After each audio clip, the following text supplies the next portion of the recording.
Bienvenidos a la Noche Infinita.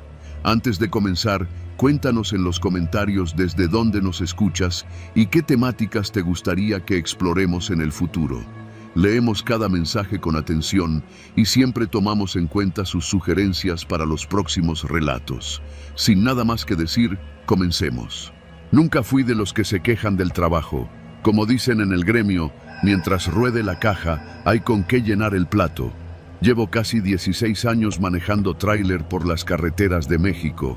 Me ha tocado de todo: asaltos, retenes falsos, borrachos tirados en medio de la autopista, animales cruzando la sierra en plena madrugada. Pero nunca había vivido algo como esa noche. Todo comenzó en una ruta de rutina. Salí de Monterrey un viernes por la tarde con destino a la central de abasto en Iztapalapa. La caja iba medio vacía, pero el retorno ya traía mercancía pesada, así que no me preocupaba la ganancia. El plan era sencillo: manejar toda la noche, llegar al amanecer, dormir unas horas dentro de la caja refrigerada y descargar en cuanto me dieran acceso. Nada fuera de lo normal. La carretera estaba tranquila, cosa rara para esas fechas. Era principios de diciembre, y aunque ya se sentía el frío del altiplano, todavía no empezaban los atascos ni las prisas navideñas. Pasando San Luis Potosí, la radio comenzó a fallar. Solo se escuchaba una interferencia leve, como estática. No le di importancia.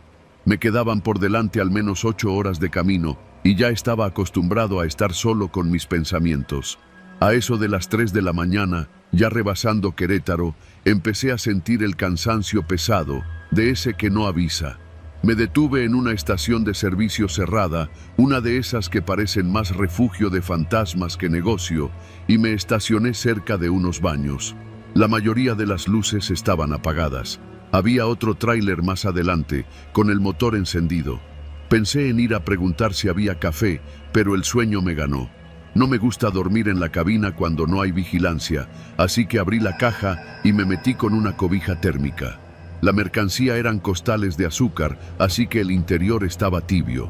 Cerré la caja por dentro y me recosté entre los costales, usando mi mochila como almohada. Eran las 3:30. Recuerdo que puse una alarma para las 5:30. Solo necesitaba un par de horas. Lo que vino después, no sé cómo explicarlo. Desperté, pero no fue la alarma. No, fue un olor. Un hedor metálico y espeso que me llenó la nariz y me hizo toser. Estaba oscuro, completamente oscuro, y por un momento no supe dónde estaba. Me sentía mareado, el cuerpo me pesaba, algo goteaba cerca de mí. Levanté la mano y sentí humedad, pegué la palma a la cara. No era agua, era sangre. Mi camisa tenía manchas, había sangre en el suelo, mucha. Me levanté de golpe y tropecé con algo, una bota. O eso pensé, pero no era una bota, era un pie humano, descalzo, cubierto de sangre. Mi corazón se desbocó, grité, palpé el interior de la caja buscando la puerta, la salida. No encontraba la manija, todo estaba diferente. Las cajas de azúcar se habían movido, había costales rotos, huellas ensangrentadas. Logré empujar la puerta y abrí. El aire frío de la madrugada me dio en la cara como un golpe. Salí tambaleándome. El tráiler que estaba adelante ya no estaba. El estacionamiento estaba vacío, completamente vacío. Revisé el reloj. Eran las 8 de la mañana. Había dormido más de 4 horas. Revisé mi teléfono. Sin señal. La batería muerta. Caminé alrededor del tráiler. No había nadie. Ninguna patrulla. Ningún vigilante. Nada. Me metí de nuevo a la caja, temblando. Tenía que saber si lo que había visto era real, que tal vez era una pesadilla, pero ahí seguía. El cuerpo, o lo que quedaba de él, no tenía rostro, no tenía manos. Estaba cubierto con un costal, y lo peor, no estaba solo.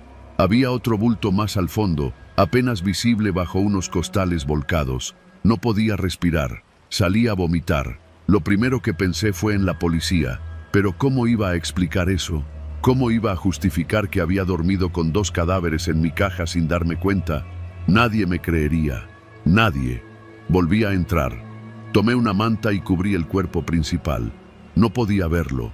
Me senté en la orilla del tráiler, mirando hacia la autopista vacía, esperando que alguien pasara. A las 9 llegó otro tráiler. Me levanté y corrí hacia él. Era un colega de Jalisco. Le inventé que había tenido una especie de bajón de azúcar y que necesitaba ayuda para recargar mi celular.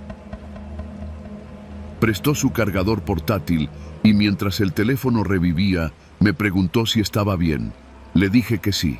Mentí con la voz más seca que he usado en mi vida. En cuanto tuve señal, llamé al número de emergencias. Dije que había encontrado 2 cuerpos en una caja de tráiler abandonada. No di mi nombre. No mencioné que era mi caja. Me alejé del lugar en cuanto pude. Horas después, supe por la radio que habían encontrado restos humanos en un tráiler estacionado en una estación cerrada cerca de Apaseo el Alto. No dijeron nada de sospechosos. No dijeron si había cámaras. Solo mencionaron que era probable que los cuerpos fueran víctimas de algún ajuste de cuentas. Nadie me buscó, pero eso no es lo peor. Lo peor fue lo que encontré días después. Cuando por fin me atreví a revisar la grabación de la dashcam del tráiler, vi algo que me heló la sangre. A las 4:14 de la madrugada se ve un auto sin placas estacionándose detrás de mí. 3 hombres bajan. Uno se queda en el auto. Los otros 2 abren mi caja. No sé cómo, pero lo hacen en silencio. Suben con 2 bultos envueltos en mantas. Cuerpos. Me los meten a la caja. Yo estoy dormido adentro y no me muevo. En el video se ve cómo uno de ellos se queda mirando hacia la cámara durante unos segundos. Directo, como si supiera que estaba ahí. Luego sonríe, cierra la caja y se van. Después, silencio. No he vuelto a usar esa caja, ni siquiera uso ya ese camión. Lo vendí.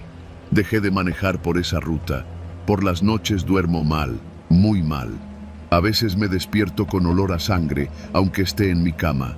No le conté esto a nadie, hasta ahora, porque anoche, al salir de una gasolinera en Hidalgo, vi un auto gris estacionado al fondo, sin placas, con 3 hombres adentro, y uno de ellos, el del asiento trasero, me estaba mirando, sonriendo.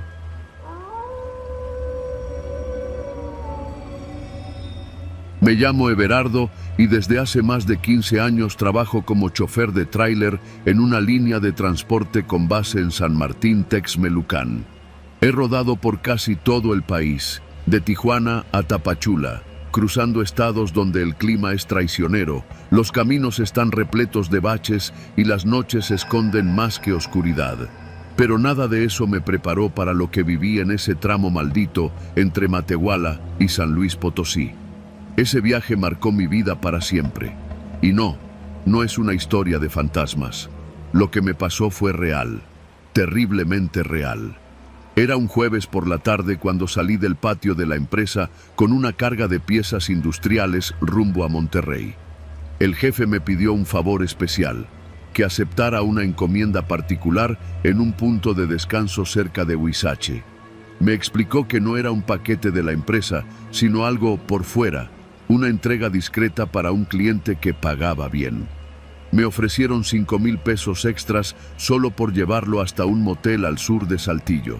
Dinero fácil, dijeron. Acepté. No era raro entre nosotros hacer ese tipo de chambitas. Ya sabes, un encargo pequeño, alguien que quiere mover cosas sin que aparezcan en facturas. Lo importante era que no eran armas ni droga. Solo debía pasar por el descanso El Mezquite, recoger el paquete y entregarlo en un motel que ni nombre tenía, uno de esos que se ven desde la carretera con luces de neón medio fundidas. Salí como a las 6 de la tarde, cargado, con mi café termo y el estéreo poniendo cumbias viejas. La noche cayó rápido. Esa parte del país es de las más solitarias, y en cuanto anochece, el mundo desaparece. La carretera se vuelve una cinta negra infinita, bordeada por matorrales bajos, cerros sin forma y un silencio que ni la radio puede romper. Llegué al descanso a eso de las 11. El Mezquite era solo una plancha de cemento con 2 lonas rasgadas, un baño sucio y una tiendita que apenas vendía café instantáneo y cigarros sueltos. Estaba vacío. Me estacioné, apagué el motor y esperé. Pasaron unos minutos hasta que vi una camioneta blanca estacionarse unos metros más adelante. Bajó un tipo de unos 50 años, alto, con el cabello bien cortado, como militar. Traía una chamarra de mezclilla y cargaba una hielera azul. Se acercó sin decir nada. Solo me miró por la ventana del copiloto y asintió. Abrí la puerta. ¿Tú eres Everardo?, preguntó con una voz grave y pausada. Asentí. Aquí está, dijo, poniendo la hielera sobre el asiento. No se abre, no se mueve, no se toca. ¿Entendido? Asentí otra vez. El lugar ya está pagado. Llega antes de las 4. La habitación es la número 12. Entregas y te vas. Nadie te va a firmar nada. Y no preguntes nombres. Yo solo murmuré un «sí, señor», sin mirar la hielera. No sé por qué, pero no quería ni rozarla. El hombre metió la mano al bolsillo y sacó un sobre que dejó en el tablero. Esto es tuyo, pero solo si llegas a tiempo y sin paradas. Me dio una última mirada y se alejó. Ni un adiós. Subió a su camioneta y desapareció en la carretera como si nunca hubiera estado ahí. Encendí el motor y seguí el camino, con la hielera ahí, muda y pesada. No sé si fue mi imaginación, pero sentía que el aire en la cabina se había vuelto más denso. No olía mal, pero había algo raro. Un aroma metálico, tenue, pero constante. No dejaba de pensar en lo que podría haber dentro. Me repetía que probablemente era algo importante, como órganos para trasplante o alguna medicina rara. Pero había algo que me decía que esa hielera no tenía nada bueno. Intenté poner música, pero ya no sonaba igual. Todo se sentía más lento. Pasé por varias casetas, ninguna me detuvo. Mantuve el límite, evité los retenes. Todo estaba calculado para llegar a tiempo. Fue en la desviación hacia Saltillo donde las cosas se torcieron. Tomé el camino viejo, uno que los choferes usamos para evitar revisiones. Es un tramo de unos 40 kilómetros, solitario, sin iluminación y con curvas cerradas. Apenas entré en él, mi estómago se apretó. Sentía que alguien me observaba desde el asiento del copiloto, aunque sabía que no había nadie. Fue entonces cuando la hielera vibró. Solo un poco, un movimiento leve, como un temblor. No fue mi imaginación. Vi cómo la tapa tembló apenas un segundo. Frené de golpe. Me quedé ahí, en medio de la nada, con las luces altas iluminando los matorrales. Quería bajarme, sacarla y dejarla en la orilla del camino, pero el sobre con el dinero seguía en el tablero, y la orden era clara: no se abre, no se toca. Seguí manejando, ahora más rápido. Sentía que cada minuto contaba. No quería perder la entrega, pero sobre todo quería quitarme esa maldita cosa de encima. A cada kilómetro el aire se volvía más pesado. Empecé a sudar, no de calor, de algo más. Un miedo que se me metía en los huesos. A 20 kilómetros del motel, vi las luces de otro tráiler detrás de mí. Se acercaba a gran velocidad. Toqué el claxon, hice cambio de luces, pero no reducía. Pensé en orillarme, pero el camino era estrecho. Cuando me rebasó, vi que no era un tráiler de los nuestros. No tenía placas visibles. Las luces traseras parpadeaban como si estuvieran fallando. Y lo más raro, nunca vi al conductor. Intenté alcanzarlo, pero desapareció en la siguiente curva. Cuando llegué al motel, eran las 3:58, 2 minutos antes de la hora. Me estacioné frente a la habitación número 12. El lugar estaba vacío. Ni un coche más, ni recepción, ni velador. Bajé la hielera y la dejé frente a la puerta. Golpeé 2 veces. No hubo respuesta. Volví a tocar. Nada. Me di la vuelta para regresar al tráiler, pero entonces la puerta se abrió sola. No completamente, solo unos centímetros, lo suficiente para dejar pasar la hielera.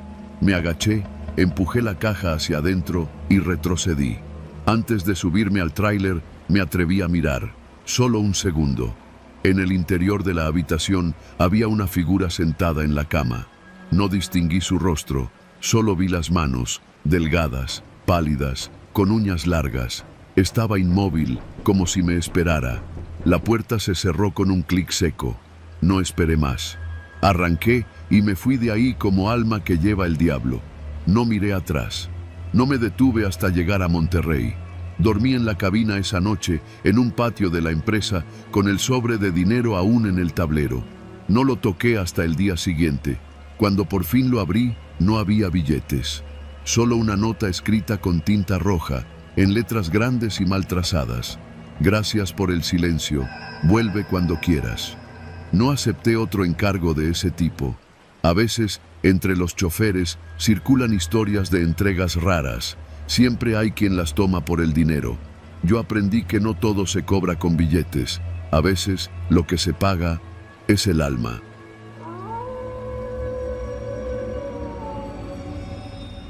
Mi nombre es Pedro.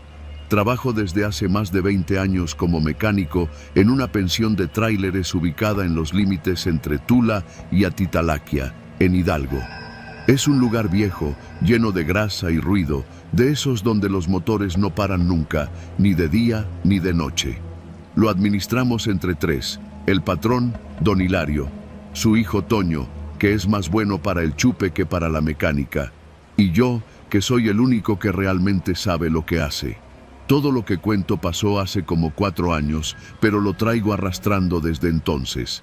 No hablo mucho del tema porque a la mayoría le parecería una exageración, pero yo sé lo que vi, lo que sentí, lo que descubrimos aquella madrugada, y a veces, cuando lo recuerdo, me cuesta dormir. Todo empezó por una remodelación.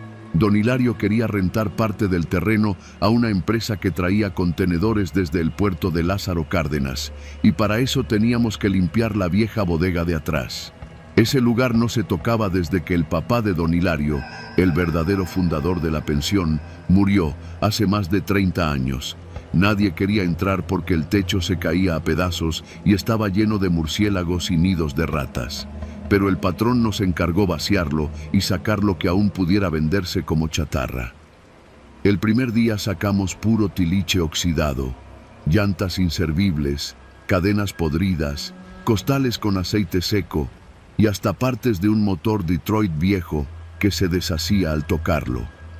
Pero el segundo día, Toño, que se metió más al fondo porque andaba buscando un tubo para no sé qué cosa, gritó como si hubiera encontrado oro: «Pedro, ven a ver esto». Lo seguí hasta una esquina donde la pared se veía diferente, más nueva. Al tocarla, notamos que era hueca. La parte inferior del muro tenía una especie de marco metálico, como una puerta oculta. Toño, emocionado como niño en Navidad, empezó a raspar con una espátula hasta que apareció una bisagra. Estaba tapada con yeso pintado del mismo color que el muro. No fue difícil despegarla. En cuanto forzamos un poco con una barreta, la pared cedió y dejó al descubierto una caja fuerte empotrada. Era una caja mediana, de esas viejas, color gris opaco, con una rueda giratoria al frente. No tenía marca visible, solo una pequeña placa de acero con números grabados. Nadie sabía de su existencia, ni siquiera don Hilario, que llegó al rato y se quedó rascándose la cabeza. «Esto no estaba en los planos de mi papá», dijo, «o al menos nunca me lo mencionó. Intentamos abrirla con herramientas, pero estaba bien cerrada. Terminamos por llamar a un cerrajero del centro de Tula. El tipo llegó en la noche, después de que cerramos, con una lámpara, un taladro especial y unos códigos que decía que servían para cajas antiguas. Tardó casi 2 horas. Cuando por fin escuchamos el clac del mecanismo liberándose, Toño se adelantó para abrirla. Lo que encontramos dentro nos cambió la vida para siempre. Había un montón de sobres Manila, perfectamente apilados, todos etiquetados con años. Desde 1984 hasta 1999. Algunos estaban más inflados que otros, pero todos contenían lo mismo: fotografías, fotos de camioneros. Pero no eran fotos normales. Eran imágenes tomadas de noche, algunas con flash, otras borrosas, casi todas en blanco y negro. Muchas mostraban hombres dormidos en el volante de sus tráileres, estacionados dentro de la pensión. Otras eran más inquietantes: camioneros bajando de sus vehículos con cara de miedo, otros con la puerta abierta como si hubieran salido corriendo, incluso una donde un sujeto parecía estar siendo jalado por alguien fuera de cuadro. Había un patrón. Siempre eran de noche, siempre dentro de la pensión. Don Hilario, al principio, pensó que era alguna broma, hasta que en uno de los sobres encontramos copias de reportes policiales, denuncias por desaparición hechas por familiares de los conductores. Algunas tenían membrete de la Policía Federal de Caminos. La mayoría estaban tachadas, como si alguien hubiera querido ocultar detalles, pero aún así podías leer lo esencial: nombre del desaparecido, fecha, último lugar donde se le vio, nuestra pensión. ¿Y esto qué significa?, preguntó Toño con la voz trémula. Significa que alguien, respondí yo, aquí, durante años, estuvo tomando estas fotos y desapareciendo gente. Había más. En la parte inferior de la caja encontramos una libreta de cuero, con letra apretada, casi ilegible. Era un cuaderno de anotaciones. Fechas, nombres, números de placas, marcas de tráiler y palabras sueltas como listo, revisado, negado, entregado. No hacía falta ser detective para entender que aquello era un registro de algo.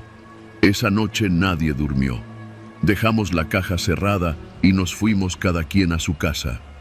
Al día siguiente, don Hilario dijo que no debíamos decir nada, que aquello podía meternos en problemas si se enteraban las autoridades. Yo no estuve de acuerdo. Sentía que ocultar eso era una forma de hacernos cómplices. Pero lo peor aún no empezaba. A los 3 días, una patrulla estatal se estacionó fuera de la pensión. 2 agentes bajaron y pidieron hablar con el dueño. Yo me hice a un lado, dejando que don Hilario saliera. La conversación fue corta. Dijeron que tenían una orden para revisar la bodega. Alguien había recibido un anónimo indicando que ahí se escondía material sensible. Nos miramos. Sabíamos que alguien había hablado. Toño desapareció esa misma tarde. No dejó rastro. Ni su coche, ni sus cosas, nada. Solo su teléfono, olvidado sobre la mesa de la oficina. Lo llamamos, lo buscamos, pegamos papeles por la colonia. Nada. La policía vino otra vez, esta vez con más preguntas. Dijeron que revisaron la bodega, pero no encontraron la caja fuerte. No encontraron los sobres, no encontraron el cuaderno. Todo había desaparecido. Don Hilario se encerró en su casa. Ya no volvió a la pensión. Dijo que no podía con el susto, que algo raro estaba pasando. Una semana después lo encontraron muerto en su recámara. Infarto, dijeron. Pero yo sé que fue el miedo. Yo seguí trabajando. Alguien tenía que hacerlo. Pero una noche, revisando las cámaras de seguridad, las nuevas que instalamos después del escándalo, noté algo. A las 3:20 de la madrugada, una figura se movía entre los tráileres. Avanzaba despacio, con una linterna. Se acercó a uno de los camiones estacionados en la esquina norte. Abrió la puerta del copiloto y metió algo dentro. Luego se alejó caminando, sin apuro. No se veía su rostro, pero su forma de caminar era inconfundible. Era Toño. Detuve el video. Lo volví a poner. Lo analicé cuadro por cuadro. Era él. Llamé a la policía de inmediato. Pero cuando revisamos las grabaciones en presencia del oficial, el archivo estaba dañado. Todo en negro. Me miraron con cara de, usted está mal. Y tal vez sí lo estoy. Porque desde entonces, cada cierto tiempo, escucho cosas en la noche. Puertas de tráiler que se abren solas. Radios encendiéndose con estática. Ruidos de pasos en el techo de la oficina. Y hay una foto más. Una que encontré dentro de mi casillero la semana pasada. Sin sobre, sin etiqueta. En ella se ve a un hombre sentado en una silla de metal. Tiene las manos atadas a la espalda, la cabeza baja. La imagen es borrosa, pero puedo reconocerlo. Soy yo. Desde entonces no duermo en la pensión. Me quedo solo durante el día, haciendo mantenimientos. Las noches las paso en mi casa, cerrando todas las puertas con doble llave. Pero cada vez que suena un motor pesado en la calle, cada vez que veo un tráiler estacionado frente a la tienda, siento que algo me observa. que me busca. Y a veces, cuando el silencio es más denso que el aceite en el taller, juraría que escucho un clic metálico, como el de una cámara antigua tomando una última foto.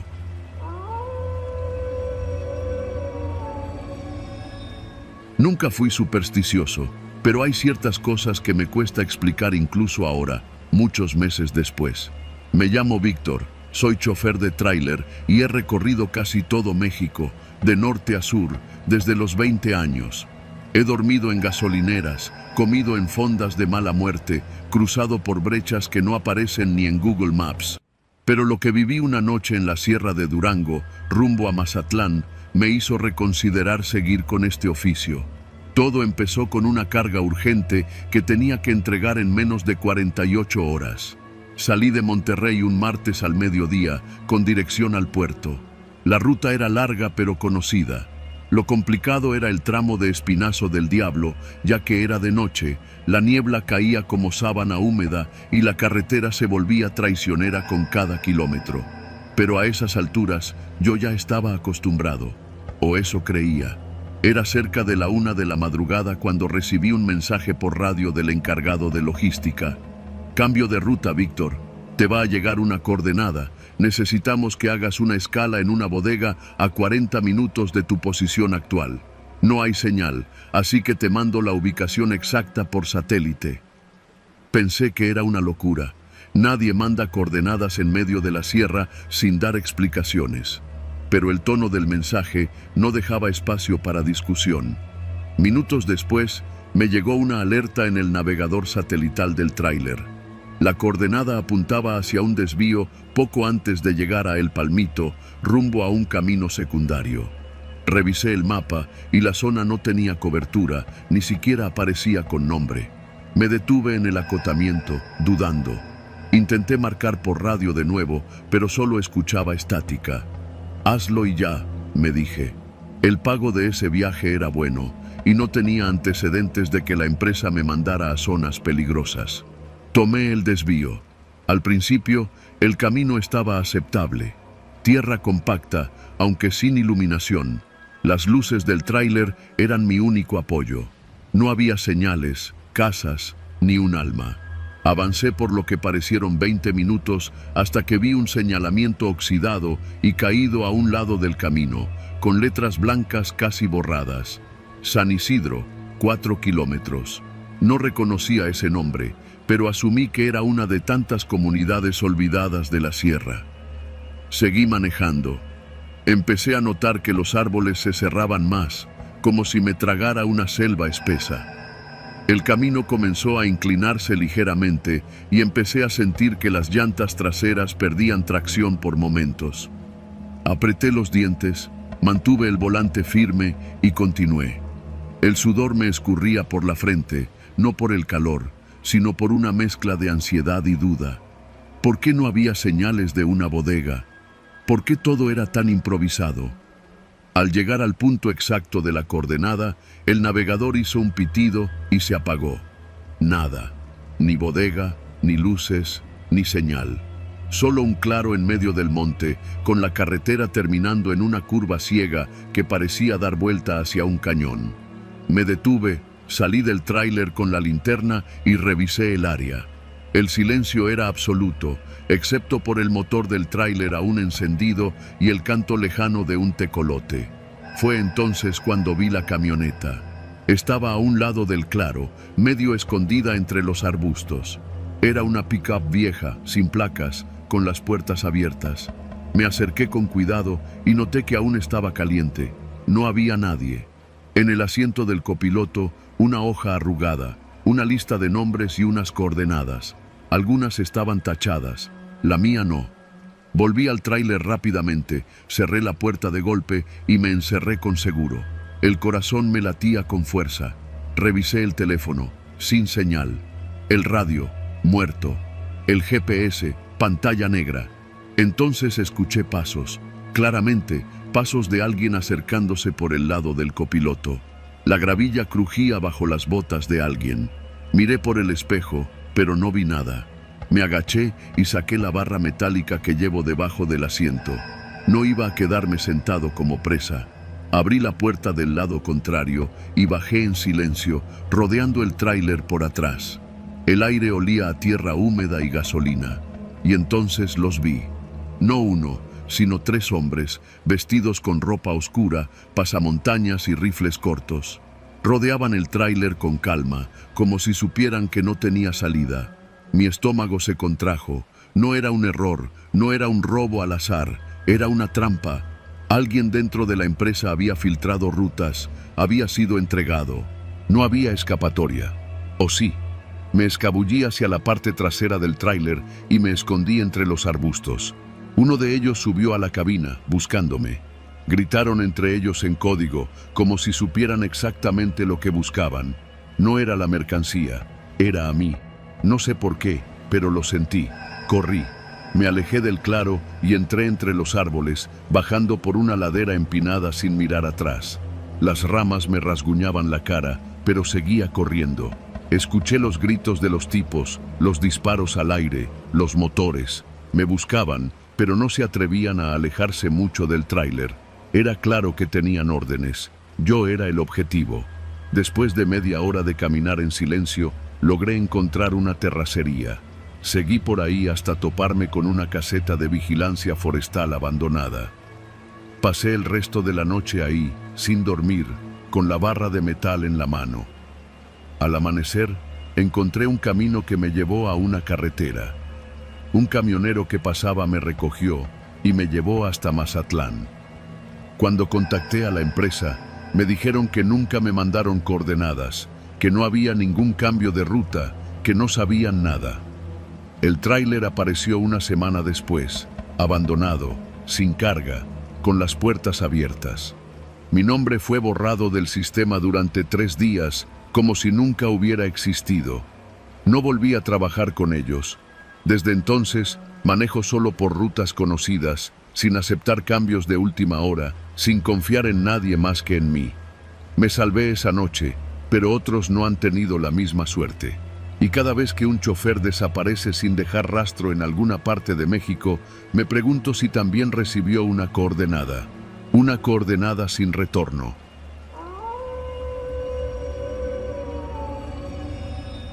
Yo era trailero, y no uno de los nuevos que apenas están aprendiendo.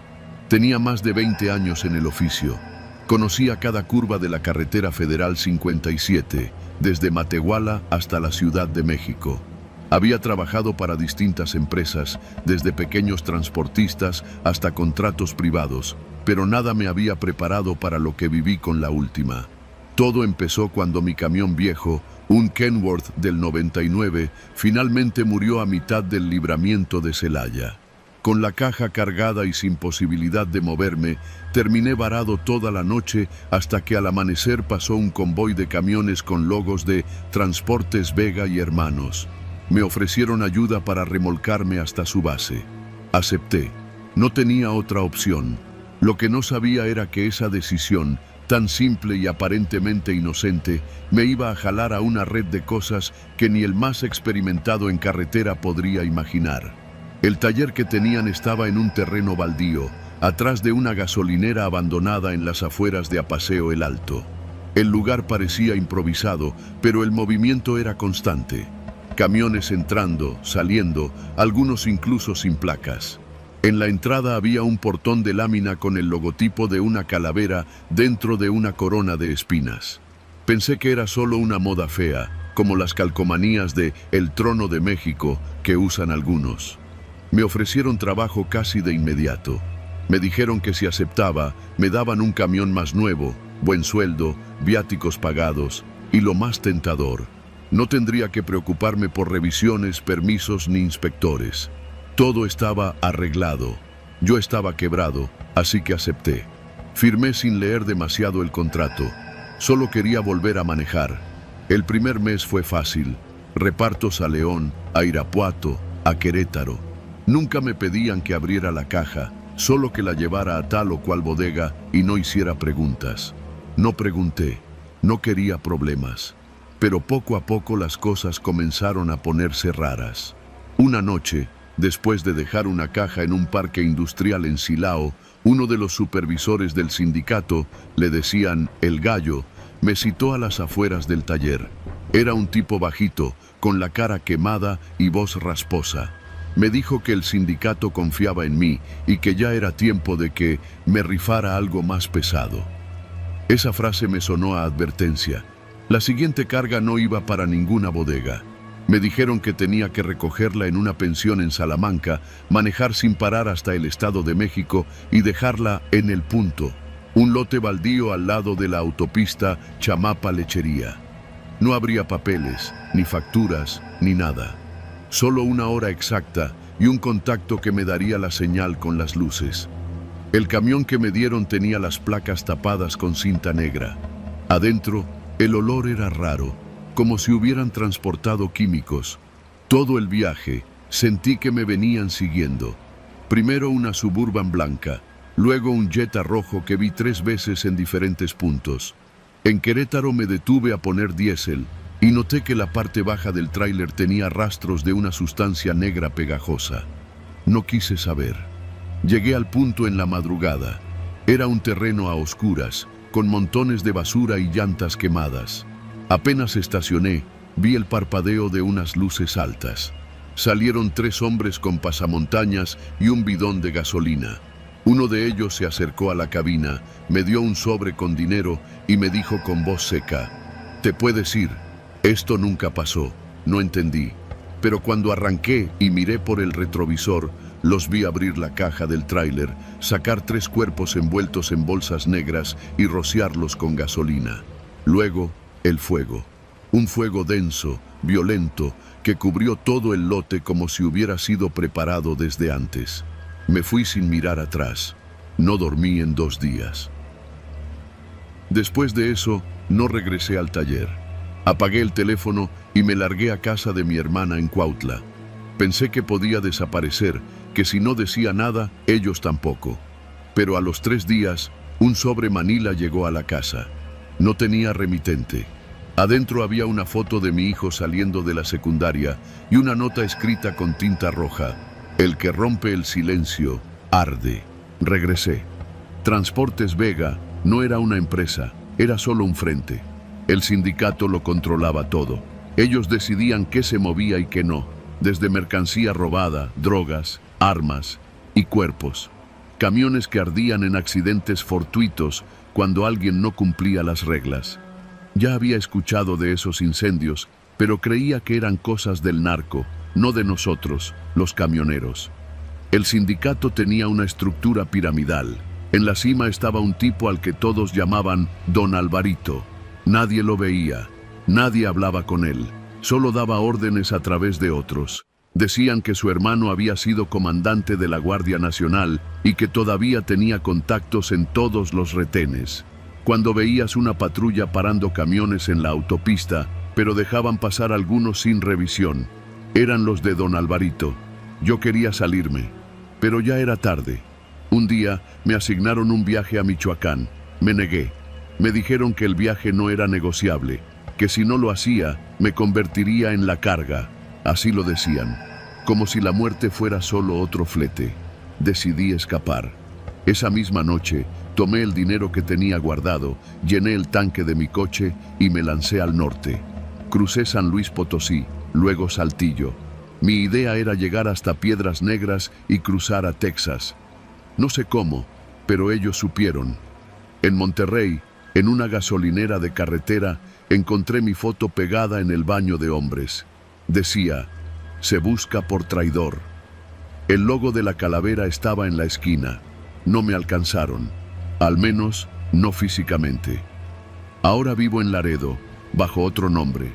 Trabajo descargando tráileres en una empresa de paquetería. Nadie sabe quién fui. Nadie me pregunta por qué nunca manejo, solo descargo. Pero todas las noches, cuando escucho el ruido de un motor diésel arrancando en la oscuridad, siento que me vienen a buscar, porque el sindicato no olvida, y el fuego es su firma.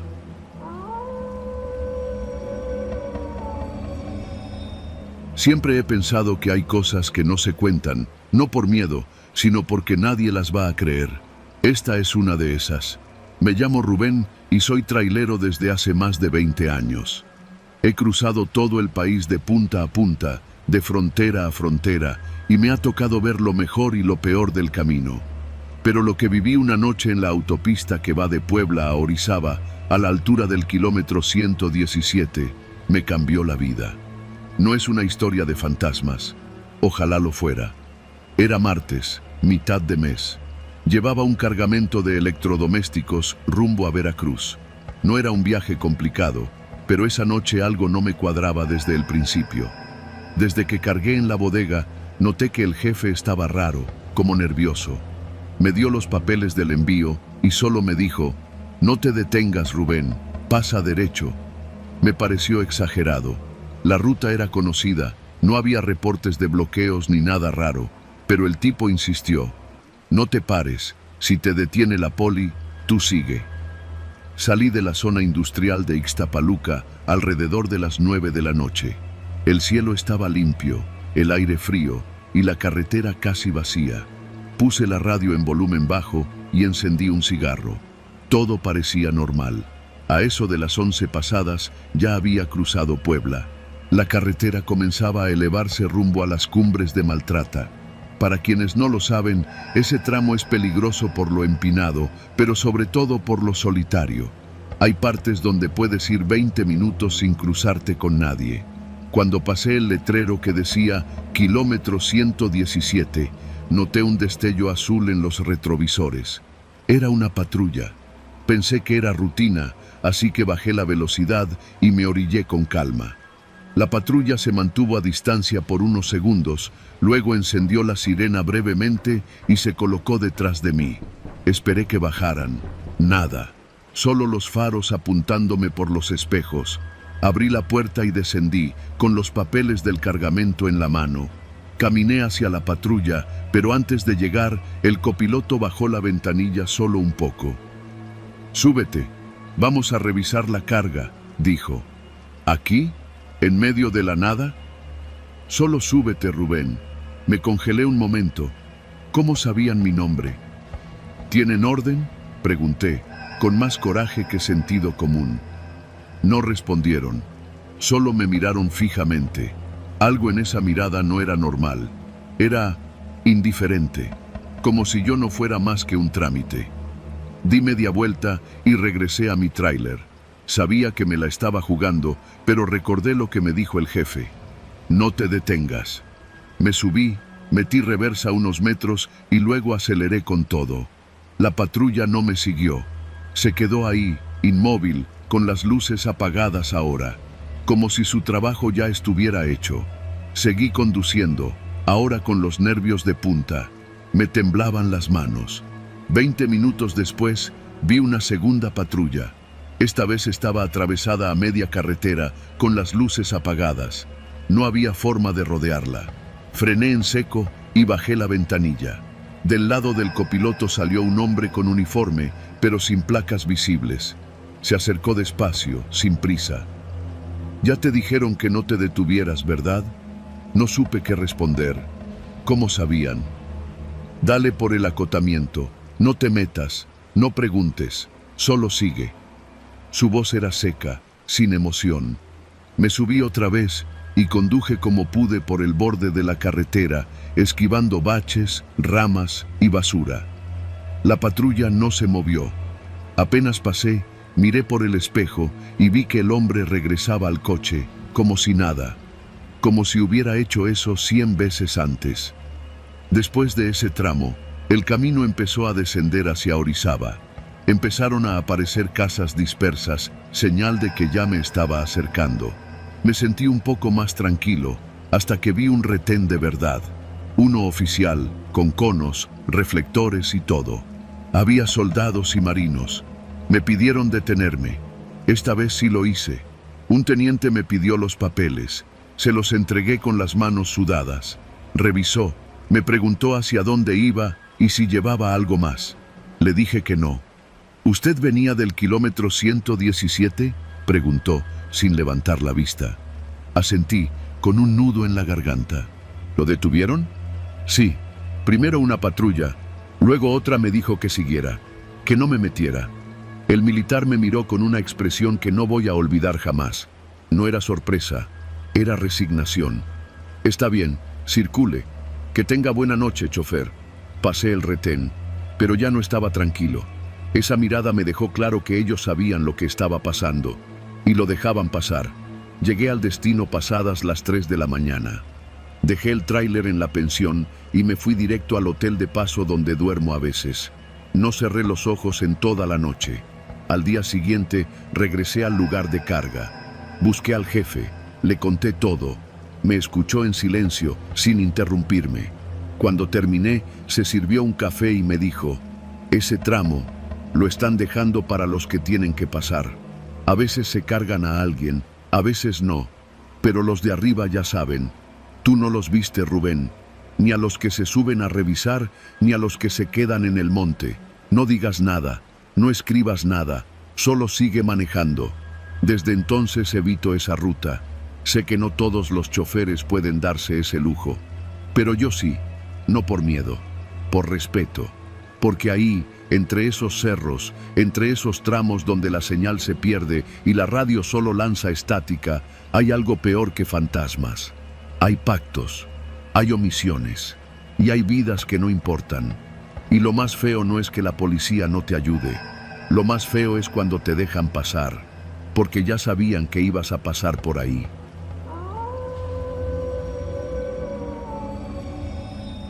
Me llamo Javier y durante poco más de 7 años trabajé como operador de tráiler en rutas largas entre Veracruz y el norte del país. De esos que cruzan media república en silencio, oyendo el rugido del motor como única compañía y deteniéndose en esos paraderos olvidados por Dios donde el café sabe a tierra y el baño cuesta 5 pesos. Era una vida dura, pero honesta. Hasta que una noche, hace 3 años, decidí aceptar un viaje que terminó por cambiarlo todo. Uno del que aún hoy, con el estómago revuelto y las manos sudorosas, apenas puedo hablar. Me encontraba en una pensión de carga en Orizaba. Era miércoles por la tarde y ya me había resignado a pasar la noche ahí, sin movimiento, cuando se me acercó un tipo de rostro duro y barba perfectamente recortada. Usaba camisa blanca, limpia, y un reloj caro que no combinaba con el polvo de la pensión. ¿Tú eres Javier, el de la caja seca?, preguntó, directo. El mismo, respondí con cautela, sin bajarme del tráiler. Tengo una carga urgente para Torreón. No va por la vía principal. ¿Te interesa? Preguntar por qué no usaba la ruta directa fue mi primer error. Su respuesta fue simple, seca. Porque no quiero que nadie vea pasar este cargamento. Era dinero fácil, el triple de lo que me pagaban por una ruta regular. En efectivo, sin factura, sin firma. Acepté. Me dieron una caja sellada. No supe lo que llevaba dentro. Nada de revisar. Solo subirla y salir por una ruta secundaria que pasaba por Ciudad Fernández, luego rumbo a Matehuala, evitando la autopista grande. Salí esa misma noche. El cargamento debía entregarse antes del amanecer del viernes. Nada de paradas largas, me advirtió el tipo mientras contaba los billetes frente a mí, con una mirada que no invitaba a muchas preguntas. La primera parte del trayecto fue normal. Conduje de noche, siguiendo el camino viejo entre cañaverales, con más curvas que líneas rectas. Paré un momento cerca de Naranjos para estirar las piernas, comprar un burrito y llenar el termo de café. En el paradero, un viejo conocido me vio y se me acercó. ¿Tú por acá? Este camino ya no lo usan los buenos traileros, compa, dijo entre risas. Está lleno de retenes falsos y cosas raras. Le di una sonrisa falsa y me subí de nuevo. Tenía que seguir. Fue a partir de Ciudad del Maíz que las cosas empezaron a ponerse extrañas. En un tramo de terracería, cerca de un poblado casi fantasma llamado Las Tablas, vi a lo lejos otro tráiler detenido en la orilla del camino. Tenía las luces intermitentes encendidas. Pasé lento, por si necesitaban ayuda. Al voltear, vi que el chofer estaba dentro, inmóvil. Sus ojos estaban abiertos, fijos al frente. Ni se movía, ni reaccionaba.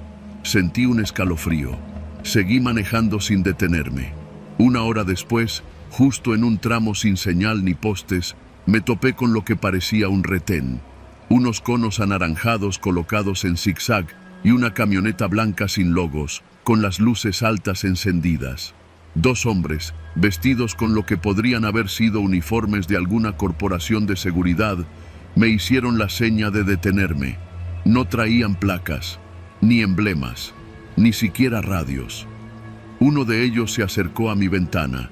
Tenía acento del norte, pero su forma de hablar era forzada, como si estuviera fingiendo que pertenecía a alguna institución.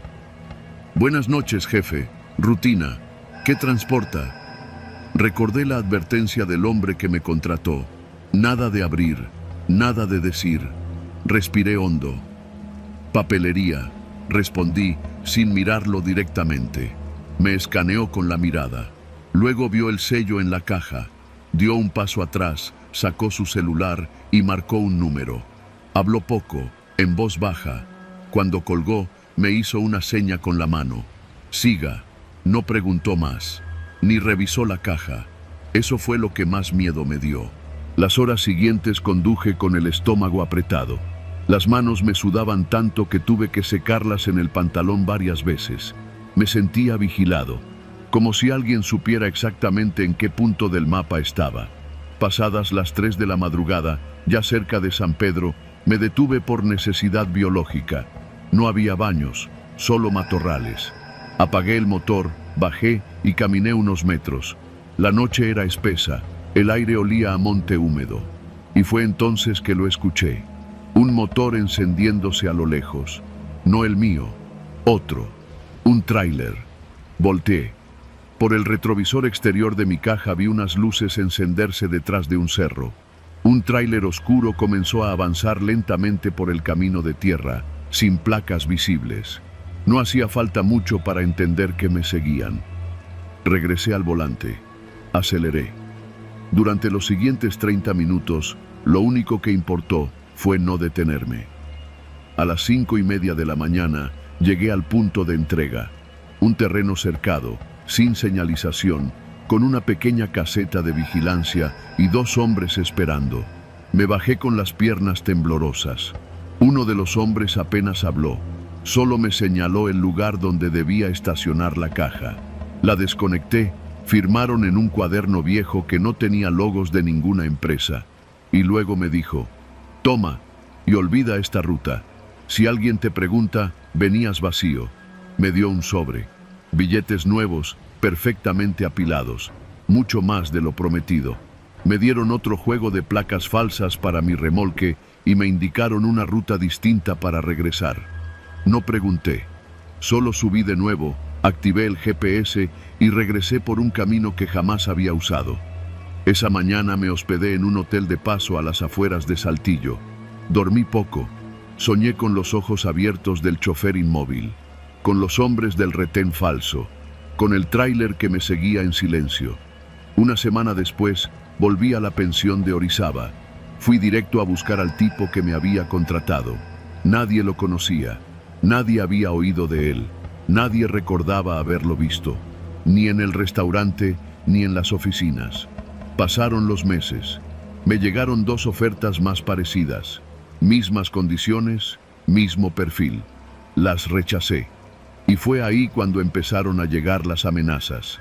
Llamadas sin número, mensajes en hojas metidas bajo el parabrisas.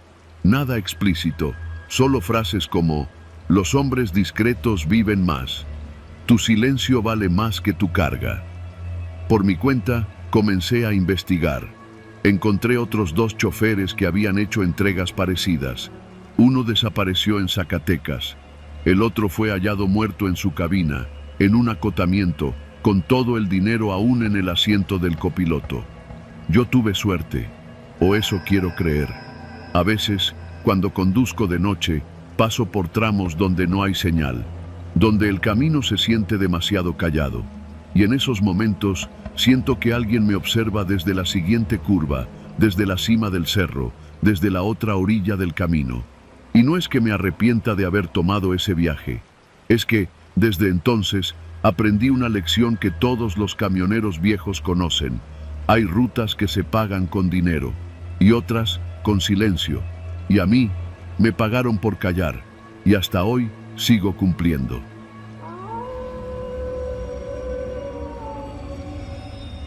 Me llamo Julián.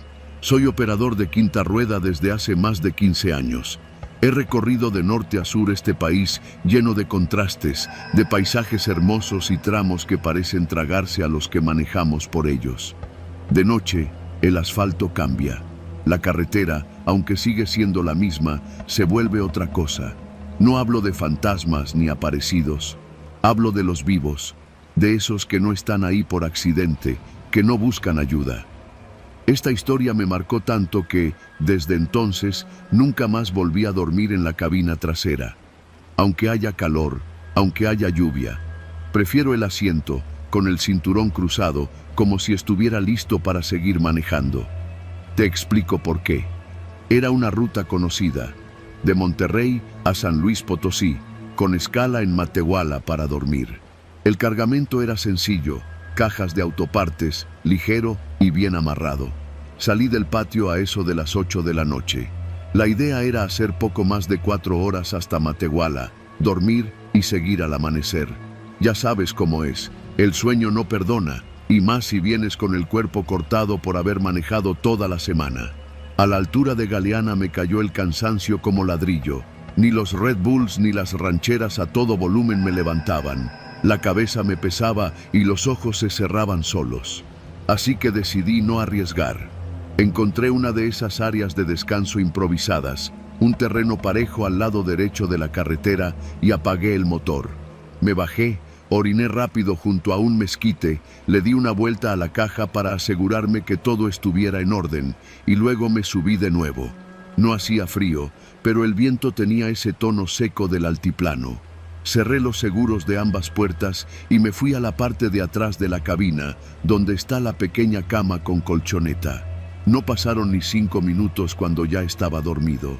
No sé cuánto tiempo pasó, tal vez 1 hora. Lo que me despertó fue un golpeteo leve, apenas un toc-toc en seco, como si alguien estuviera raspando ligeramente la parte de atrás del remolque. Me quedé quieto. Pensé que había sido un sueño, pero ahí estaba de nuevo. Toc, toc. Me incorporé y me quedé sentado en la cama, escuchando. En la oscuridad de la cabina todo se amplifica. Puse atención, silencio. Ni un carro pasaba, solo el murmullo del viento. Entonces el golpe volvió, esta vez un poco más fuerte. 3 golpes, justo en la lámina trasera de la caja. Sentí el sudor frío bajándome por el pecho. Agarré la lámpara que siempre dejo a un lado de la cama y me puse los zapatos sin amarrarlos. Me asomé por la cortina que separa la cabina del parabrisas, pero no vi nada raro. Pensé que podía ser alguien intentando abrir la caja, un ratero que aprovecha los tramos solos. Me puse de pie y abrí con cuidado la puerta del lado del copiloto. Bajé en silencio, sosteniendo la lámpara con una mano y el puño cerrado con la otra, como si eso fuera defensa suficiente. Rodeé la caja. Nada. Ni una sombra, ni un ruido, ni rastros en la tierra. Me incliné, miré debajo del remolque. Nadie, ni huellas. Era como si lo hubiera imaginado. Volví a subirme, cerré con seguro y esta vez me quedé en el asiento, sin regresar a la cama. Estaba a punto de volver a dormir cuando, desde el espejo lateral, vi algo. Una mancha. Un rastro delgado y oscuro que escurría desde la parte baja de la puerta trasera de la caja. Me bajé de nuevo, ahora sin pensarlo. Corrí hacia atrás y me congelé. Había un goteo, delgado, constante, líquido oscuro bajando por la bisagra izquierda. En el polvo de la tierra se había formado una línea negra, como si alguien hubiera abierto la caja, metido algo sangrante y la hubiera vuelto a cerrar sin cuidado. Saqué las llaves y abrí los candados. La puerta chirrió al abrirla. Apunté con la lámpara y no vi nada al principio, pero al enfocar mejor me di cuenta. En medio de la caja, justo sobre las cajas de autopartes, había un bulto, como si alguien hubiera aventado algo envuelto en una lona. Me subí por la rampa metálica y caminé lentamente hacia él. Cada paso se me hacía más difícil. El olor era fuerte, a sangre, a carne. Me incliné y tiré de la lona. Lo que vi me revolvió el estómago. Era un cuerpo, de un hombre, tal vez de unos 30 años. Camisa blanca manchada, cara desfigurada a golpes y un alambre de púas alrededor del cuello. Los ojos abiertos, como si aún estuviera sorprendido de estar ahí. No gritaba, no se movía. Estaba muerto, pero fresco. Tal vez hacía una hora, quizá menos. Me bajé del remolque como pude, temblando. Corrí de vuelta a la cabina, cerré la puerta y llamé al número de emergencias. No supe qué decir. Balbuceé que había encontrado un cuerpo en mi carga que estaba estacionado cerca del kilómetro 127 entre Galeana y Doctor Arroyo. Tardaron casi 40 minutos en llegar. En ese tiempo no me moví, ni respiraba fuerte. Solo veía el espejo retrovisor esperando que alguien saliera del monte. Pero no pasó nada. La policía llegó. Tomaron fotos, me separaron, me hicieron preguntas. Revisaron las cámaras del punto de carga. No hubo evidencia de que el cuerpo estuviera allí cuando partí. Tampoco encontraron signos de forzamiento en las puertas. Lo más extraño vino después.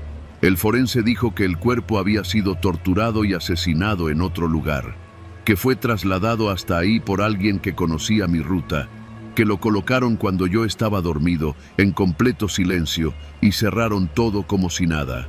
Pensé en las veces que escuché los golpes. Pensé en si ese asesino aún estaba cerca, viéndome mientras dormía a solo unos metros del cadáver que acababa de esconderme.